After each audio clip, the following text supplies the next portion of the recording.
this work is going to be all about percentages. And we're going to start out working on the worksheet. And the first section of that, we need to take a fraction and turn it into a percentage. So number one is 3/4. And we're going to take that 3/4 and we're going to turn it into a fraction. Okay, so here it is, 3/4. And basically, it's pretty simple math what we need to do. We're going to take 3/4, we're going to multiply it by 100, and then reduce if we need to. So 3/4 times 100. I can see here that I can reduce already just a little bit. I know that 4 will go into 4 one time, and 4 will go into 100 25 times. So now that I kind of have those numbers reduced, I'm just going to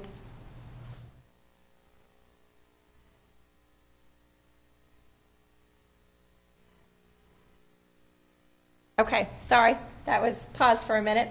So now I'm just going to multiply straight across. So 3 times 25 is 75 over 1. So I end up with 75%. Now most of you could probably look at 3/4 and know that it's 75%, but it's nice to know how to set up these types of equations so when you get a fraction that you're not able to just rattle off the exact percentage of, you know how to work it out. For example, 3/8. Most of you, or a lot of you, might not know what the exact percentage 3/8 is of a number. So let's set it up. Let's multiply 3/8 by 100. Again, here I know that I can reduce right off the top. I know that I can reduce by 2. I know that 2 will go into 8 4 times, and 2 will go into 100 50 times, and now I'll multiply across the board. So 3 times 50 is 150 over 4. So I end up with 1/54, which is an improper fraction, and I cannot leave it that way. So I'm going to do my simple math of taking this improper fraction and turning it into a mixed number by taking my denominator and dividing it into my numerator. And I know that let me just use my calculator here. 4 will go into 50 37 times. And 37 times 4 is 148. Okay, do my math. And I'm left with 37 2/4, which I know if I left 2/4 alone like that, I'd get it wrong. So I have to reduce it, and I end up with 37 1/2. So, percent. So 3/8 is actually 37 1/2% of a number. Probably didn't know that just looking at that fraction. So this is how you set it up to identify the percentage of a fraction. Take your fraction and multiply it by 100 and then reduce as you need to. Let's do one more.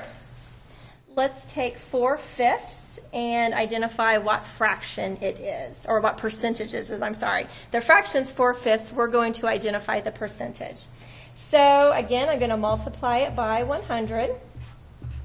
I know that I can reduce right off the top. I know that my 5 will go into 120 times. So I'm going to take 4 times 20, and I get 80. And 1 times 1 is 1, so this one equals 80%. So 4/5, or the fraction 4/5, is actually 80%. We'll do one more just to make sure you've got it really good. And we'll do 7 2/100. Again, I'm going to multiply this by 100. And I can reduce immediately my 100s. So I know 100 will go in 100 one time. I know 100 will go into 200 2 times.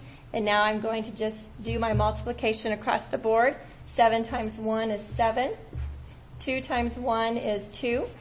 And I'm again left with an improper fraction that I have to change to a mixed number. In order to do that, I'm just going to take 2, divide it into my 7. I know that 2 will go into 7 3 times. Do my simple math, and I'm left with 3 1/2. So the fraction 7 200ths, when you turn that into a percentage, is actually 3 1/2%.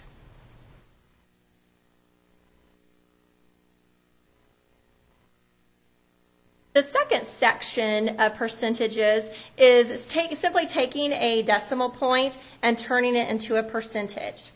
Now, I've already kind of worked some of these out. You guys, if you wanted to take your calculator, all you would have to do is take 0.402 and multiply it by 100, and you would end up with 40.2%.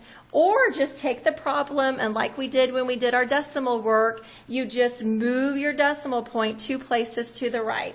So on this 402 thousandths, I took my decimal point, I moved it 2 places to the right, and I end up with 40.2%. Or again, you can take your calculator and take 0.402 and multiply it by 100, and you'll get 40.2%.